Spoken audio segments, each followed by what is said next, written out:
Okay, forgive the choppiness. Just getting started here. This is Mozart Magic Flute. I had that left over from a previous live stream. I was talking to Lynn and Fakeologist, along with a number of callers. Very interesting callers on that show. It was a trifecta of fakeology. If you missed it, I will provide a link, or maybe I'll upload the entire episode. I didn't put it on the main channel because Lynn is a virulent anti-V word, and I didn't want to risk my channel. Although it was a really interesting conversation. She got it started on the topic of Freemasonry and secret societies, etc. So anyway, there's that. I was just over at John the Bond's Late Night Truth Lounge, which followed, and they had a bit of a quiz show. And so if you're coming from over there, thanks for joining. I realize you've been bouncing around all day. It's been a succession of live streams. All right, let's see here. Let's go on to theminds.com/Infinite Plane Society. Lots to talk about. And I want to kind of pick up on the last week. Now, one more thing. This is a little choppy and stuff, but I am making improvements. I'm making plans to pick up a new computer, something much faster, probably within the next month. So just bear with me for the choppiness. This was just a go-between. We had an abrupt crash, and then I was able to replace it very quickly, but there's going to be a few upgrades. The IPS Insider number 1 has already been sent out and sold out. I'll order new copies with the issue number 2, which I'm still composing. But there's quite a lot of content, and there's still time.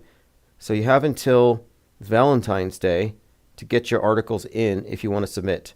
Plain Decoded, did you analyze the halftime show? You know, I pre-analyzed it, and I did pretty much accurately guess the certain qualities of the wardrobe, the rose cross thing, and we did have some callers bring some stuff up about it. And they had the game over at the end in the audience. They had the big words, game over. Everything else was dark. And someone told me that was a reference to the movie called War Games, so the one with Matthew Broderick. And the triangle, square, circle, and cross comes from Squid Games. And then game over, I don't know. People have read into it. They think, oh, this was the calling out of the elite and the predators in the entertainment industry, and it's all going down. I don't know. Last I checked, Ye was trying to get a free Diddy movement going. And Ye's no longer on X. He left. Don't know why. He was typing in all caps last I checked. And then he was promoting his shop with a Super Bowl ad. And it was like a clothing line because, he does fashion. But by the time people went to his shop, the only item there was a shirt, item number HH. You all know what that means. Honk, honk, like the truckers in Canada. Oh, when they're honking, honk, honk, it means HH. It means Hail Hitler. Anyway, the shirt had a swastika on it. And Shopify pulled the plug on his shop.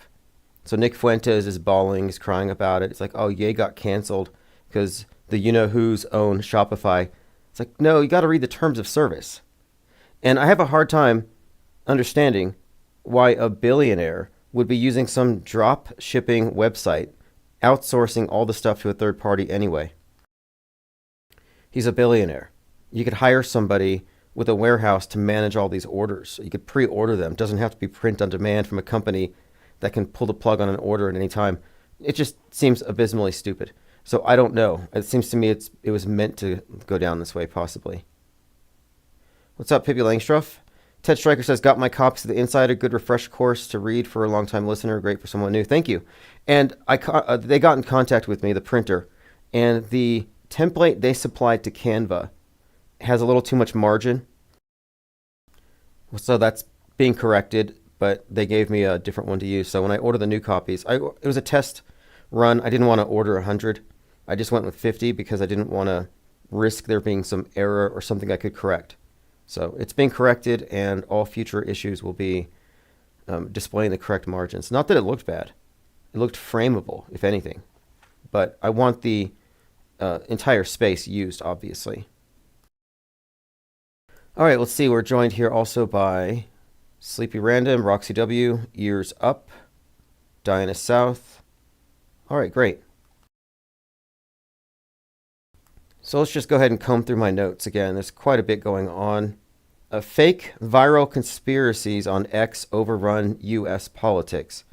This is just a continuation on a theme that we've been covering since Musk purchased Twitter. The theme is, and I've said this from the beginning, that when the WHO said the disease that's going to take us out is the disease X, it's a placeholder name. And I said disease X, watch it turn out to be a mind virus. And X will be the vector. And that's exactly what's happening here. So now you have some story. This was put out on Semaphore. Fake viral conspiracies on X overrun U.S. politics. And even conspiracy theorist, Pizzagator, Jack Posobiec, had to comment on this. He said, I don't know about this whistleblower. We've been seeing a lot of false flag docs lately, but it feels like a setup for a buffalo run. So a buffalo run is what we call truther bait. A buffalo run is a term for information used to discredit the people who fall for it. And Don Bongino suggested this might be a buffalo run. I like that term, although I use truther bait.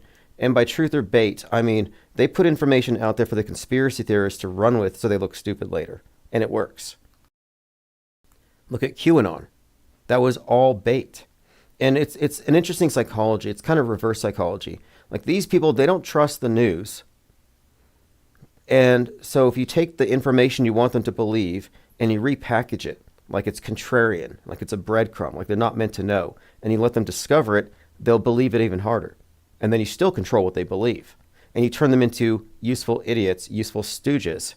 You turn them into heels. So the anti-position is controlled by the owners of the pro-position. That's why I say you have to be anti-anti. There's no reason to fall for it. Not at this stage. So Jack Posobiec is pointing out that there are efforts to discredit truthers, and these are called buffalo runs. He says they want you to run with this stuff, just like these deep state accounts that promote these liberal talking points because they want it later to discredit you. It's just ironic coming from Jack Posobiec because he was really the source of Pizzagate. I mean, he's high up in this PSYOP, which is actually against the truthers. Always has been. The order, Thinkerbell, if you want to order a copy of The Insider, there's a link. It's Inciter, INCITER, like a pyromaniac. Inciter.shop. Inciter.shop. And whenever the new issues come out, I always send it out in a newsletter.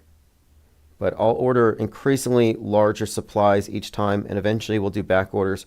My plan long-term, after maybe 6 issues, is to stock back issues in Amazon, which is, I have an Amazon fulfillment of space for that. So that will be happening. Joined by Adaptivia from Twitch. Thanks for joining. Okay, so now what we're talking about here is this. We're talking about truther bait. Someone named Josh Shapiro. He was being interviewed on a podcast by Sean Ryan. And during the podcast, he shared some document that seemed to implicate a number of individuals. Well, here it is. No, it was Governor Josh Shapiro was implicated. Governor Josh Shapiro was implicated in the Trump assassination attempt.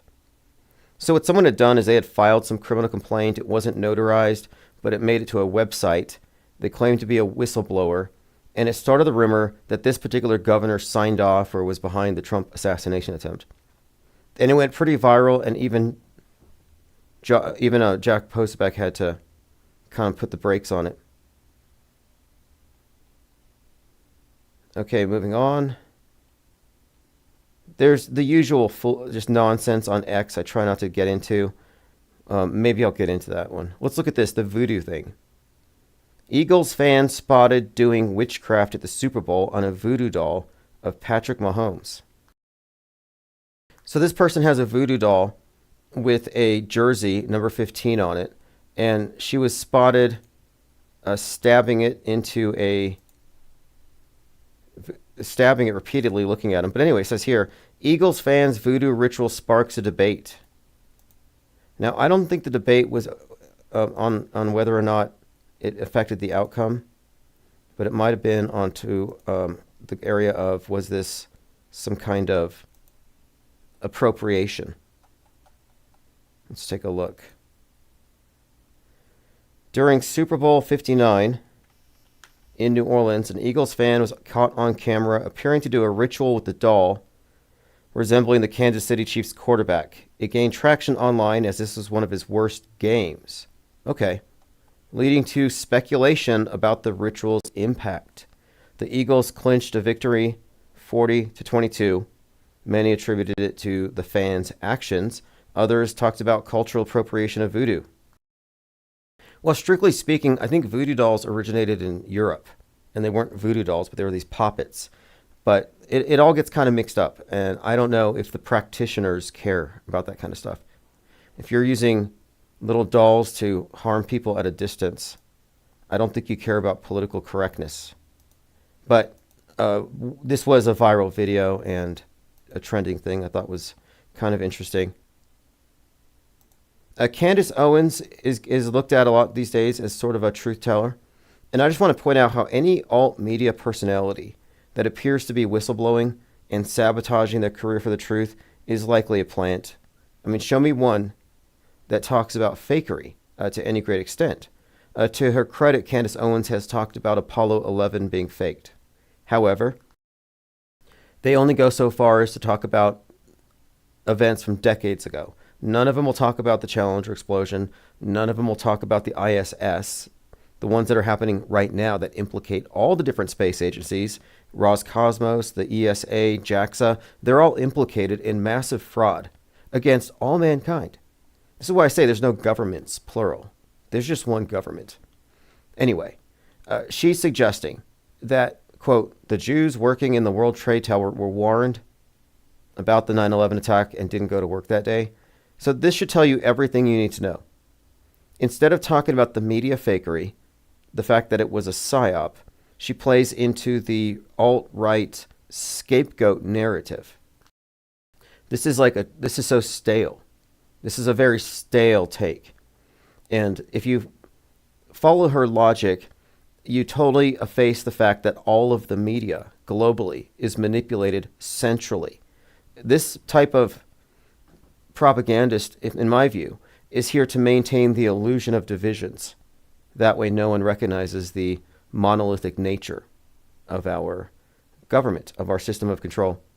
And she may not even know. I mean, a lot of these people could just be insulated, Trumans in their Truman shows. Hubba asks, is it only shipped in the USA? No. If you want to get copies of the IPS Insider, you have to go to eBay, timosmond.art. If you go to the eBay shop, you can order it there. And that's because eBay has a system where I send it to a domestic hub and I don't pay international prices to send it to somebody anywhere. So you could be out there in Antarctica watching the 24-hour sun and vaping. You can be in Australia, wherever you are. And I'm also going to be sending out press passes soon. A number of you have asked about this. The newest batch, the latest design, will be arriving here in studio in about a week, if not sooner. Okay, let's continue. We're talking about, let me just go ahead and bring this up really quick. This is just a thing that I tend to avoid because I try to avoid looking at X.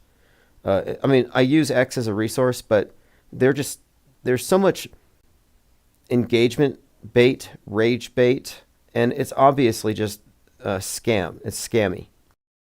So, for example, the White Rabbit podcast. Now, anybody pushing White Rabbit, rabbit hole, that's just CIA misinformation, whatever you want to call it. This is the intel agencies leading you astray. And this tweet has received 121,000 views. So just translate that into money. How much money was this particular post worth? And what the person asks is, when I was a child, the sun was yellow. Now it's white. Okay, now this is a common thing that you hear, not from environmentalists, But you hear this from conspiracy theorists who believe that there has been some engineering of the weather and climate and the sun is no longer yellow. This is a common thing, and I'm looking at other people's comments. Like Charlie Ravillo said, they weakened the magnetosphere. The poles are going to flip. The elite know this, and they're building bunkers, trying to go to Mars. Okay. Bill Sobel says, I remember. And he says, do you remember from your childhood how the sun was always yellow? And then he has pictures of Raisin Bran, where it has a yellow sun. Andy says, yeah, I noticed that for a while. It's not good. A white sun, and our skies are filled with poisonous chemicals every day. What a peep. Without a peep, nothing could go. This is